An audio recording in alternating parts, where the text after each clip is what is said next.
Welcome to Elton's Retirement Journey and Travel. My name is John, and this is Doing What's Right for You Unemployment Finances. In this commentary, I'm going to put myself in the situation of someone who potentially believes that they may have their job abruptly ended, or someone who loses their job and has to go through the painful process of searching for a new one while maintaining their dignity and all their expenses for themselves and their family. Number one, if you're a homeowner, if you don't currently have a home equity line of credit, that you have a substantial amount of money you can put your hands on, I will make that a priority, specifically while you're working. It's easier to get a home equity line of credit while you're working than when you're not. The home equity line of credit will allow you to access large chunks of money to allow you to continue to pay your mortgage on time and not let it go into foreclosure. You take $20,000 out and your mortgage is 2200. You got a nice little bit of money. You may wind up spending 5 years paying that 20,000 back for that 1 year of mortgage payments that you used it for, but it'd be nothing more than a car note, 300, 450, maybe 500 a month, but it will allow you to get your hands on the vast majority of the money that you're going to need for your mortgage so you can stay in your home. Home equity line of credit can be very useful. If you're going to lose a home, you might as well extend it all out anyway. Whoever loans you that money as the creditor will just be in line to the bank. That's all when it comes to that property. So number one thing. Number two, you want to take a close look at that budget and start shredding it right away. You want to get as much of it down to the bare minimums of what the necessity is. And you might want to start thinking about doing that now. We all need good budgets. We need to go in on a monthly basis knowing that how much we need coming in. Number two. Number three, you're about to get ready to file your taxes. If you're going to have someone prepare your taxes, talk to them as well as your advisor and your financial planner about emergency withdrawal strategy. You need an emergency action plan so that you can get your hands on enough money to cover you or the shortfalls for the unemployment, part-time work, contract work that starts and ends until you get back on your feet with a full-time job. These are all things that you can do proactively right now to prepare for the storm that may come. We've got a lot of people who unsuspectedly got let go or are on the verge of being let go. U.S. government is the number one employer in this country, and they are shedding jobs. And if you're one of those people, you're going to need a lot of help, and your planning is going to make the difference. I put myself in that situation. Got a home equity line of credit. I know exactly what the mortgage is. If I come up well short of that with no credit card debt and access to a chunk of money, I think they say you have to take the line of credit in increments of $5,000. You take what you need out of it, use what you have to. If you don't need it, you go back to work. You make plans to put that money back and get yourself back to zero. If it's going to be a lot longer, which it may be for many, you may want to think about some type of withdrawal strategy where if you're between 35 and 50,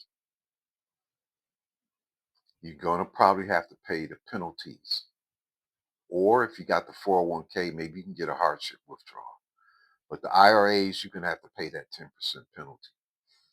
And there's a line on the 1040 tax for the penalty. You can pay it later. If you take out enough to meet the standard deduction, which in 2024 is 14,600. If you're 65, it will be $16,650. Single head of household is about 21,500, and then for married filing jointly, it's about 32,000. You can take that much money out, and the standard deductions will nearly wash that. You will be paying some taxes in this scenario because any part-time money that you make probably won't have enough taxes taken out. And then you may have the penalty. 15 penalty on $15,000 is $1,500. So you probably wind up having to pay that.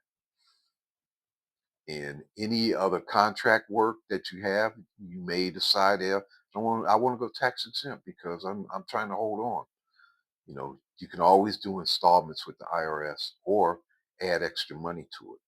But the number one thing that you want to think about, other than a job, is sustaining yourself and your dignity.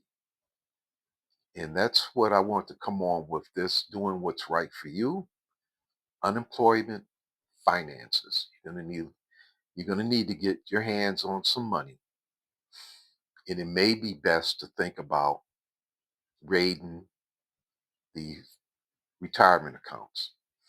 Just hold on a little bit longer until the losses are recovered. And you may want to sell some shares and move it into a money market at 4%. If you've got that funny feeling that this may be a extended period of time that you may be without a job, so you can be prepared, it's best for you to try and hold on to your properties until you come out of this. Um, because I know it's blindsiding a lot of people and it can be a little confusing. And sometimes you just have to listen to someone else and then, well, I'll check into that. I'll talk to my accountant.